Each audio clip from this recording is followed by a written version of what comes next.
L'open banking consiste pour les banques à partager une partie de leurs données avec d'autres entreprises via un système informatique sécurisé appelé API.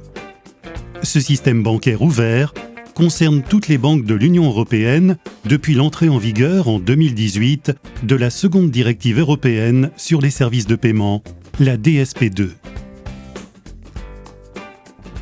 Parmi les données partagées se trouvent des données déjà publiques, comme la localisation géographique des distributeurs de billets, mais aussi des données privées de la clientèle, soumises à la réglementation européenne sur la protection des données, le RGPD. Ces données privées ne peuvent être partagées qu'avec l'accord du client. Sont notamment concernés le solde des comptes du client ou les données de débit associées à sa carte bancaire. Ces données sont mises à la disposition d'autres établissements bancaires ou d'applications développées par des fintechs.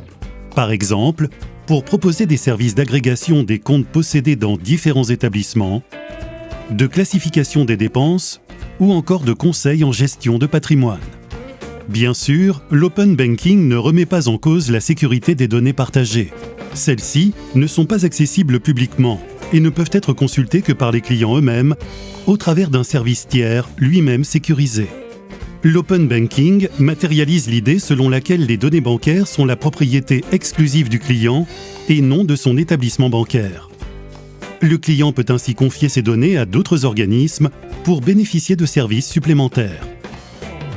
Ce système permet à la fois de décloisonner les métiers bancaires et de favoriser l'innovation dans le secteur financier, deux enjeux phares pour construire la banque de demain.